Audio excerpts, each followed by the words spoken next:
Hello friends, welcome you all. आज मैं आपके जो वीडियो लेकर आ रहा हूँ, देखिए बात करेंगे डेवलपिंग कंट्री और सीमेंट के स्टॉक्स, सीमेंट की कंपनीज। देखिए इंडिया एक डेवलपिंग कंट्री है और आप देख रहे होंगे लगातार डेवलपमेंट, चाहे वो रोड्स हो, मतलब इंफ्रा में अगर मैं कहूँ तो मेजर डेवलपमेंट आप देख रहे होंगे पिछले 10 सालों से। क्या डेवलपिंग कंट्री है तो लगातार बढ़ते जा रहा है और आने वाले टाइम पे और भी ये बढ़ेगा। चाहे रोड्स हो, यहाँ मैं कहूँगा इंफ्रा में रोड्स के ऊपर, हाईवेज के ऊपर किस तरीके से कंस्ट्रक्शन हुआ है पिछले 10 सालों में आपने देखा है। बहुत स्पीड, चाहे वो रेलवे स्टेशन हो, एयरपोर्ट्स हो, रोड्स हो, तो ये कंस्ट्रक्शन आने वाले टाइम पे और तेजी से बढ़ेगा। और जिसके चलते सीमेंट बहुत इंपॉर्टेंट, जहाँ पे कंस्ट्रक्शन है आज की डेट में, अगर आप रोड को भी देखोगे तो वो भी कंक्रीट वाली रोड्स आपको देखने को मिल रही होंगी जगह जगह। तो सीमेंट का अच्छा खासा यूज यहाँ पे हो रहा है। तो हिडन शेयर एक मार्केट में देखेंगे सीमेंट का, ये स्टॉक समझने की कोशिश करेंगे इसको डिटेल में। और आगे बढ़ने से पहले मैं आपको बता दूं, अगर आपने तक चैनल को सब्सक्राइब नहीं किया तो जल्दी से सब्सक्राइब कर ले, बेल आइकन को प्रेस कर ले, जिससे आपको नोटिफिकेशन आती रहेगी। और प्राइस सेक्शन सीखने के लिए आप ज्वाइन कर सकते हो मेंबरशिप ज्वाइन बटन पर क्लिक करके। प्राइस सेक्शन की सीरीज बहुत इंपॉर्टेंट है, सीखिए, समझिए, प्रैक्टिस कीजिए। और आपके सामने वीकेंड है और साथ के साथ मंथ एंड है, तो दो एक्सरसाइज, वीकेंड के 100 स्टॉक्स, मंथ एंड के मैं कहूँगा 200 स्टॉक्स जो भागे हैं सबसे ज़्यादा, वो आपको प्रैक्टिस करने हैं। 300 तो ये हो गए, और फ्राइडे एंड के आपके 100 स्टॉक और उठा लीजिए, तो 400 स्टॉक, 4 चार्ट, यानी कि 1600 चार्ट्स आप देख पाओगे इस वीकेंड पे। तो बहुत कुछ आपको समझने सीखने को मिलेगा इस प्रैक्टिस के माध्यम से। इसको जरूर करें, उससे आप रिलेट कर पाओगे। उसमें बेसिकली 2 पॉइंट सिस्टम देखने की कोशिश करना, M60 करेक्शन देखने की कोशिश करना, अलग अलग टाइम फ्रेम को कोरिलेट करने की कोशिश करना, साइकिल्स को समझने की कोशिश करना। और अगर आपने ये वीडियोस नहीं देखी है तो इनको देखिए, प्राइस सेक्शन की सीरीज है, वीकेंड एक्सरसाइज अच्छे से हमने रेगुलर एक्सरसाइज, ये काफ़ी डिटेल में वीडियो बना रखी है, इनको देख सकते हो किस तरीके से एक्सरसाइज कंटिन्यू करनी है। आज जिस स्टॉक की हम चर्चा करने वाले हैं उसका नाम है नुवोको विस्तास कॉर्पोरेशन लिमिटेड। ये तो एक स्टॉक है, आप बाकी और स्टॉक्स को भी देख सकते हो। और ये अगर देखा जाए तो largest, one of the largest cement companies में आता है, जो कि concrete cement companies and concrete manufacture है। आज की डेट में आप देखते हो ना, रेडी मिक्स कॉन्क्रीट आता है, सब कुछ मिला हुआ, ट्रक वो चलते हैं और वो सीधे उसका जहाँ पे भी यूजेज होता है वो आप देखते होंगे।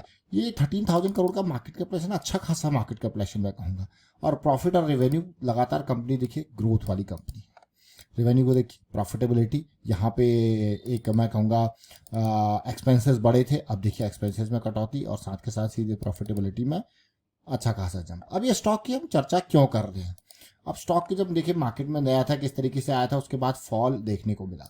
और जब भी मैं आपको बार बार कहता हूँ, बड़े फॉल के बाद अगर इस तरीके से क्विक जंप आता है तो अगली करेक्शन अगर बड़ी होती है, हमारा जो इंपॉर्टेंट कॉन्सेप्ट है जो हम बार बार कहते हैं कि big fall then big jump और उसके बाद बिग करेक्शन, ऐसे देखने को मिले। टाइम वाइज बिग करेक्शन देख रहे हो ना, ये बिग करेक्शन टाइम वाइज। तो भाई ऐसे स्टॉक्स जो है वो रडार में ऐड करने वाले स्टॉक्स होते हैं, उनको देखिए समझिए, क्योंकि जैसे ही मोमेंटम आएगा वो स्टॉक एक जबरदस्त तरीके से मोमेंटम पकड़ते हैं और फिर अपनी गति पे वापस पहुंच जाते हैं।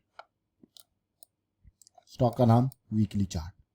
तो ये तो हमने देखा, अब थोड़ा सा और ध्यान देंगे, बाकी चीजें और देखेंगे। जैसे ये स्टॉक एक बार नीचे गिरा, आप देखिए एक बार जैसे ये नीचे गिरा, उसके बाद अब ये RSI इसका बनने लग गया है। वीकली चार्ट पे हम जो है RSI में अभी ऊपर मोमेंटम में नहीं पहुंचे हैं, यहाँ पे हमें दिख रहा है कि ये मोमेंटम में पहुंच रहा है। और साथ के साथ एक इम्पॉर्टेंट मैं कहूँगा जंप यहाँ पे भी आप देख पा रहे होंगे, 1 2 3 रिजेक्शन जोन, और यहाँ पे भी आप देख रहे होंगे क्लियरली किस तरीके से रिजेक्शन बन रहा है। तो ये एक इम्पॉर्टेंट, तो धीरे धीरे ये पॉजिटिविटी यहाँ देखने को मिल रही है, मोमेंटम देखने को मिल रहा है, यहाँ पे कंसोलिडेशन। तो आने वाला जो टाइम है वो बहुत इंपॉर्टेंट है स्टॉक के लिए। नाम क्या है? Nuvoco Vistas. अब मैं छोटे टाइम फ्रेम पे भी लेके जाऊंगा आपको, उससे भी आप थोड़ा रिलेट करोगे और समझने की कोशिश करोगे कि किस तरीके से साइकिल स्टार्ट हो रही है।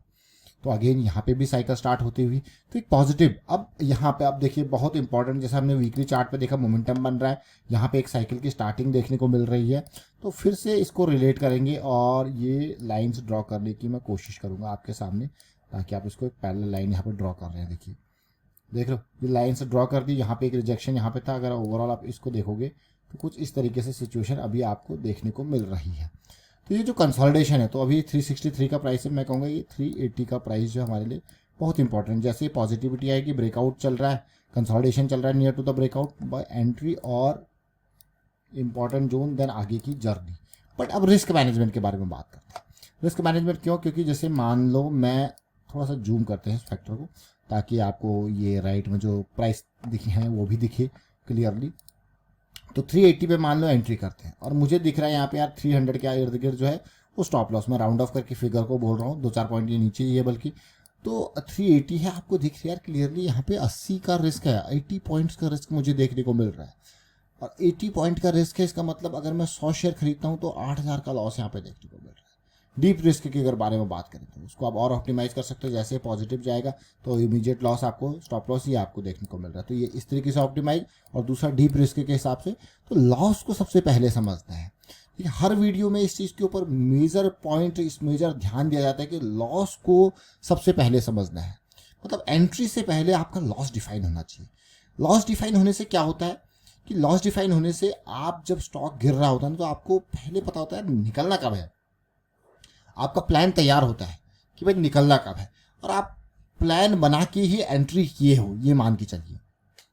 जब प्लान नहीं होता है, बिना प्लान के एंट्री किए होते हैं, तो फिर वहाँ पे थोड़ा कन्फ्यूजन होता है, निकले नहीं निकले, अगर मार्केट गिर रही है निकले नहीं निकले। लेकिन अगर आप प्लान के हिसाब से एंट्री की हो तो आपको चीज़ें क्लियर है कि भाई एंट्री किए हैं, यहाँ जाएगा, इससे नीचे की क्लोजिंग देगा तो मुझे निकलना है।